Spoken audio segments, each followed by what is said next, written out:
एक बार की बात है। एक औरत अपने घर से निकली। उसने घर के सामने सफ़ेद लंबी दाढ़ी में 3 साधु महात्मा को बैठे देखा। वह उन्हें पहचान नहीं पाई। उसने कहा, मैं आप लोगों को नहीं पहचानती, बताइए क्या काम है। साधुओं ने बोला, हमें भोजन करना है। ठीक है, कृपया घर में पधारिए और भोजन ग्रहण कीजिए। एक साधु ने प्रश्न किया, क्या तुम्हारा पति घर में है? औरत ने उत्तर दिया, नहीं, वह कुछ देर के लिए बाहर गए हैं।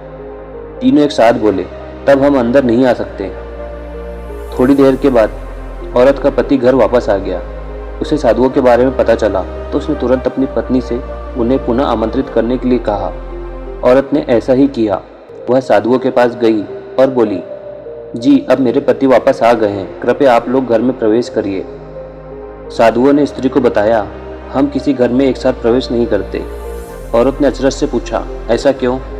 जवाब में बीच में खड़े साधु ने बोला, पुत्री, मेरी दाईं तरफ जो साधु खड़े हैं उनका नाम धन है और बाईं तरफ जो साधु खड़े हैं उनका नाम सफलता है और मेरा नाम प्रेम है।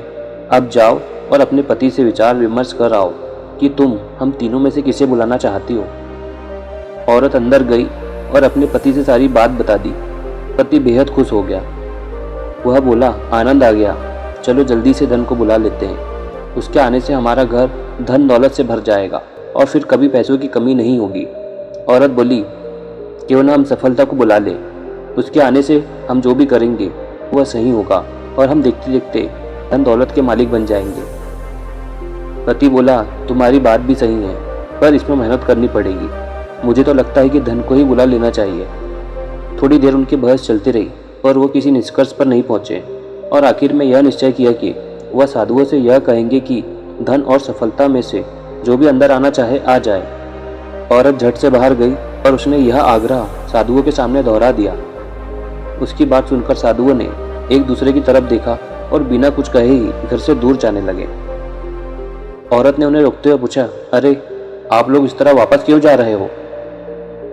पुत्री, दरअसल हम तीनों साधु इसी तरह द्वार द्वार जाते हैं और हर घर में प्रवेश करने का प्रयास करते हैं। जो व्यक्ति लालच में आकर धन या सफलता को बुलाता है, हम वहां से लौट जाते हैं और जो अपने घर में प्रेम का वास चाहता है उसके यहाँ बारी बारी से हम दोनों भी प्रवेश कर जाते हैं। इसलिए इतना याद रखना कि जहाँ प्रेम है वहाँ धन और सफलता की कमी नहीं होती।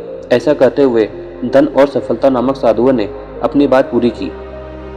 इस कहानी से हमें यह शिक्षा मिलती है कि यदि इंसान लालची न होकर निस्वार्थ भाव से दूसरों के हित और आनंद की कामना करता है तो निश्चित ही उसके जीवन में वास्तविक सुख की प्राप्ति होती है। सच्चा सुख आनंद में ही मिलता है। वो कहते हैं ना, आनंद का सुख तो उस झोपड़ी में मिल जाता है जहाँ लोग एक दूसरे के साथ प्रेम के साथ निवास करते हैं। और ऐसा सुख तो बड़े बड़े महलों के समान बंगलों में भी नहीं मिल पाता, क्योंकि वहाँ घर तो बड़ा होता है लेकिन दिल छोटा होता है, जिस कारण से वहाँ प्रेम और आनंद का निवास नहीं होता।